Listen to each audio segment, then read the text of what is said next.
예, 웹하드 업체 위디스크 양진호 회장 폭행 사건. 이 폭행 사건이 터지면서 웹하드 업체들의 불법성에도 눈길이 가고 있습니다. 일종의 음란물 카르텔을 이루면서 엄청난 불법 수익을 얻고 있다. 이런 얘기인데, 다시 말해서 그냥 평범한 온라인 콘텐츠 유통회사인 줄 알았던 곳들조차도 불법 음란물 유통이 큰 부분을 차지하고 있었고, 그러다 보니까 회사가 묵인하고 심지어 주도적으로 유통시키고 있다는 그런 얘기까지 들립니다. 실체가 궁금하던 차에 저희 뉴스쇼 앞으로 이 업계를 잘 아는 온라인 콘텐츠 유통업체의 전직 개발자 한 분이 제보를 주셨습니다. 지금은 이 업계를 떠난 상태라고 하는데요. 과거 자신의 일에 대한 자괴감을 느끼고 있다. 그래서 어렵게 인터뷰를 결심하게 됐다. 이렇게 말씀을 하세요. 음란 동영상 카르텔. 도대체 어떻게 운영이 되고 어떻게 거대한 부를 창출하고 있는 건지 내부인의 목소리로 확인해 보겠습니다. 신원보호를 위해서 음성 변조한다는 점 양해를 좀 해주시고요. 자, A씨 안녕하세요. 네, 안녕하세요. 예, 온라인 컨텐츠 유통회사에서 얼마나 일하신 거예요? 한 7년 정도 근무했습니다. 7년 정도.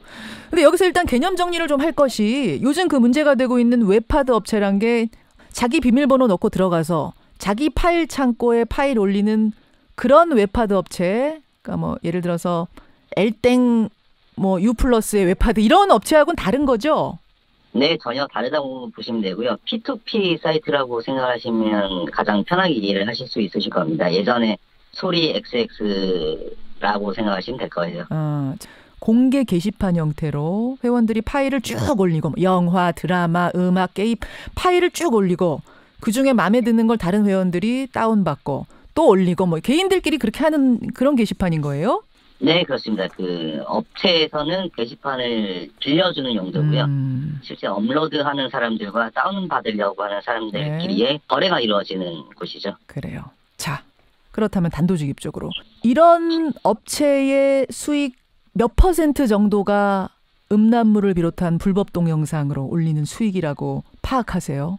제가 하던 당시에 결제 금액의 총 몇 %가 어떤 콘텐츠로 다운되는지 분석을 해본 적이 있습니다. 매월 개봉되는 영화에 따라서 조금씩 차이가 있긴 하지만 보통 평균적으로 40%에서 60% 정도의 매출이 음란물로 발생되는 수익이라고 생각하시면 됩니다. 40에서 60% 정도요? 네네. 그럼 거기에서 나오는 음란물이라는 거는 합법적인 어떤 뭐 야한 영화인데 좀 성인 영화 뭐 이런 정도의 음란물이 아니라 리벤지 포르노라든지 몰래카메라라든지 흔히들 말하는 야동, 불법적으로 제작된 것들, 그런 걸 말하는 겁니까? 네, 그렇습니다. 근데 그게 40%가 넘어요? 40에서 60? 사실은 더 많은 경우에는 한 80%까지도 차지하는 경우가 있고요. 야. 평균적으로 냈을 때는 40에서 60이라는 말씀을 드리는 겁니다.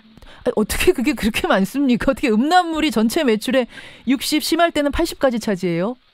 사실 순익으로 따지면 훨씬 더 많은 비중을 차지할 거고요.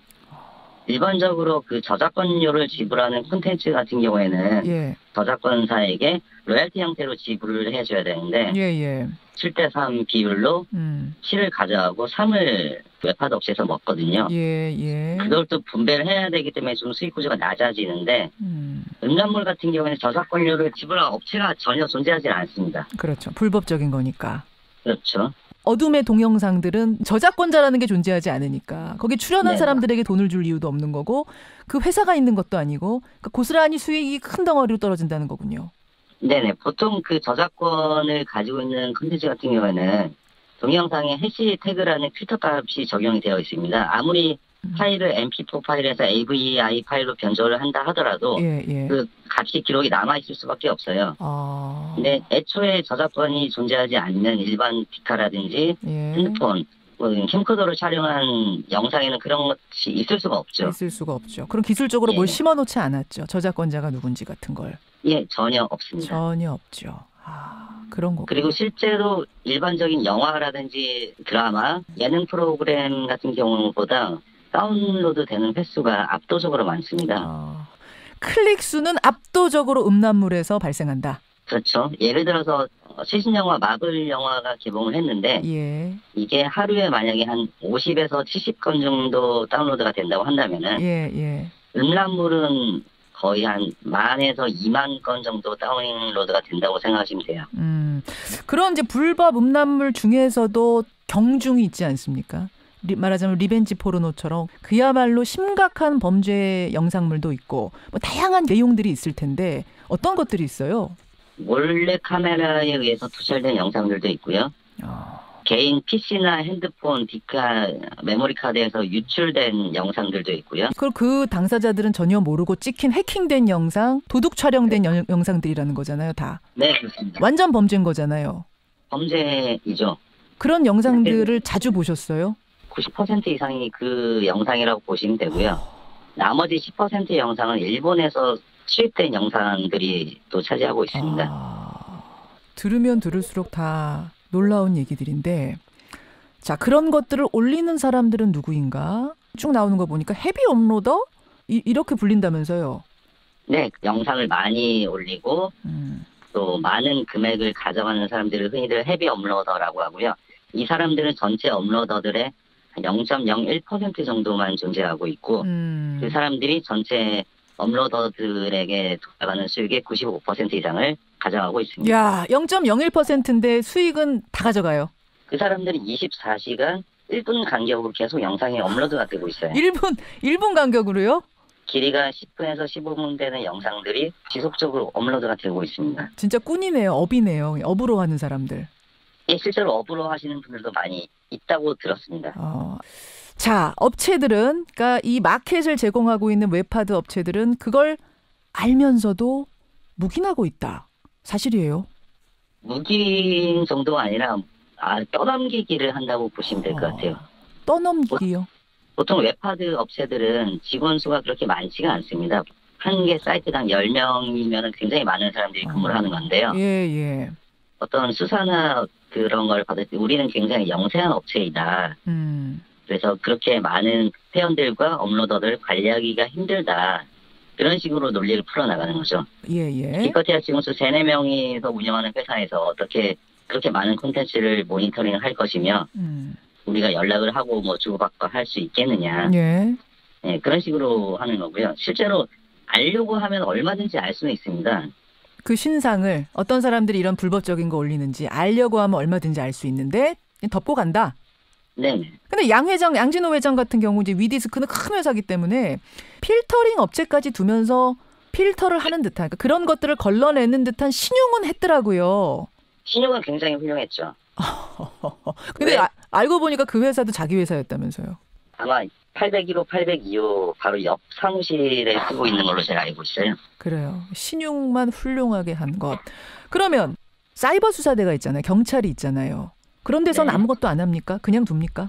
경찰 이전에 또 문제가 되는 것이 지금 흔히 얘기하는 위디스크나 파일놀이나 아니면 다른 웹하드 사이트들은 이게 방송통신위원회하고 중앙정파관리소에서 분명 웹하드 등록제라는 거를 허가를 받아야 됩니다. 예. 이거를 받으려면은 음란물 검색과 송수신을 제한을 해야 되고, 그다음에 음란물 전송 업로드하는 사람에게 경고 문구를 발송해서 차단시키는 기술적인 조치를 해야 돼요. 예, 그래야 허가를 내줘요.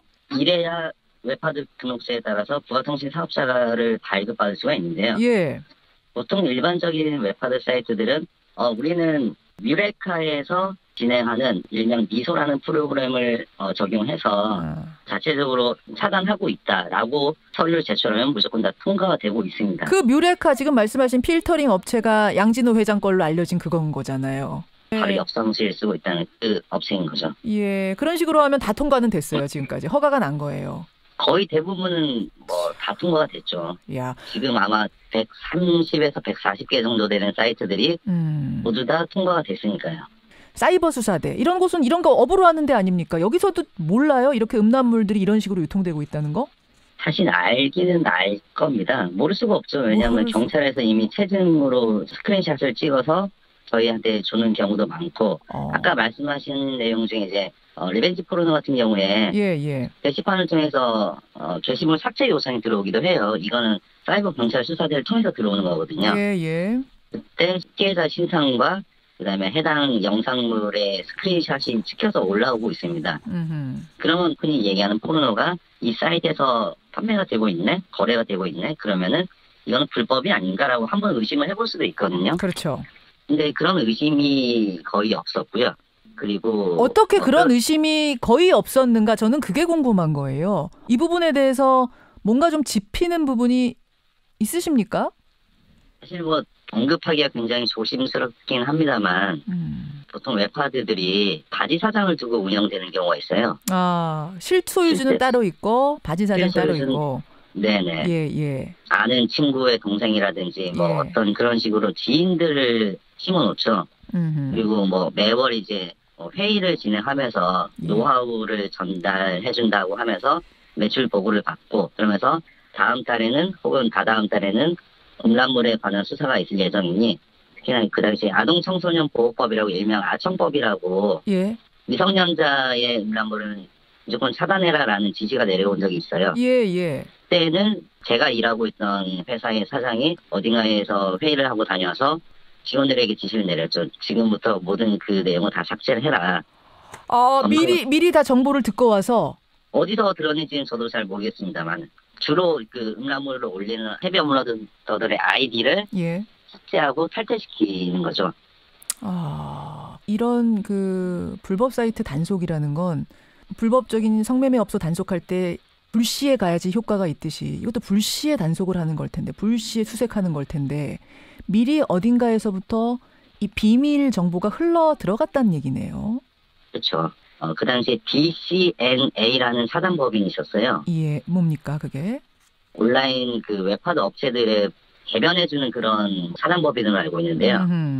그쪽에서 이제 미리 전체 메일을 통해서 받는 사람 수신자 목록을 보면 전부 다 웹하드 운영하는 그 대표 메일들이었고요. 동영상 마켓들. 공문으로 보내는데 각별히 유의해 주시기 바랍니다.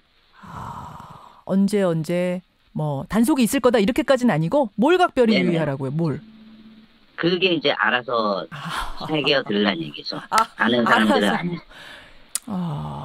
과연 누구와 연결이 돼서 이런 비밀 정보들이 다 새나갔던 건가? 그래서 이렇게 엄청난 어두운 불을, 검은 불을 창출할 수 있었던 건가? 이 끈을 찾아야겠네요.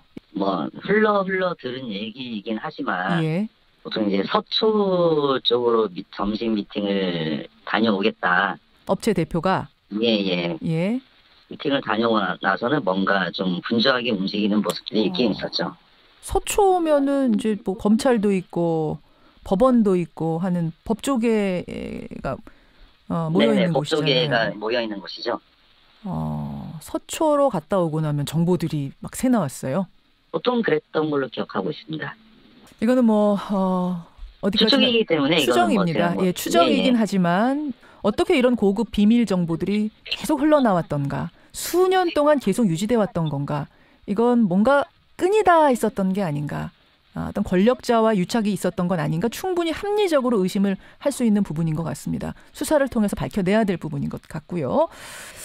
어떤 분은 이런 질문 주세요. 아니 근데 우리 제보자님 이미 그만둔 지가 몇 년 됐는데 혹시 그 사이에 달라지지 않았겠느냐, 뭐 자정이 되진 않았겠느냐, 어떻게 생각하세요? 사실 자정이 되었다고는 전혀 생각하고 있지 않고요.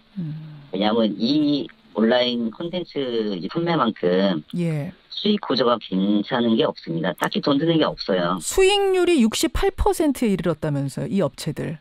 네, 그렇죠. 세상에 어떤 장사를 하면 수익률이 68%가 나올까 저는 정말 깜짝 놀랐거든요. 위디스크 같은 경우에는 거의 한 10년 이상 유지가 되고 있고요. 똑같이 복사해서 만든 파일놀이도 그렇고 꾸준하게 운영이 되고 있다는 거는 더 좋아지지 않았을까라는 생각이 드는 거죠. 그들 입장에서 더 교묘한 방법들이 발전되면 발전됐지 퇴화되진 않았을 거다, 이런 말씀이세요. 굉장히 머리가 좋은 사람들입니다. 우리 A씨가 뉴스쇼 앞으로 이렇게 제보를 주게 되신 이유는 그 당시 그 일을 하면서 상당한 자괴감을 느꼈다, 괴로웠다, 이런 말씀을 하시더라고요. 결국 그래서 그만두신 거고. 이런 것들 보실 때 어떠셨던 거예요? 제 딸애가 올해 지금 8살이 되는데 제 딸한테 아빠는 야동 팔아서 돈 벌었어, 이런 얘기를 못 하겠는 거예요. 고향에 내려와서 지금 농사 짓고 있습니다. 그리고 세상에 이 사실을 알려야겠다. 어려운 결심을 하게 되신 겁니다. 감사드리고요. 여기까지가 우리 제보자님의 몫이었다면 이제는 수사기관이 철저히 파헤치고 이 불법을 뿌리 뽑아야 될 것 같습니다. 네네. 오늘 진심으로 고맙습니다. 네, 고맙습니다. 수고하십시오. 예, 온라인 유통 콘텐츠 업체의 전직 개발자를 하신 분이에요. 저희 앞으로 제보 주셨습니다. 만나봤습니다.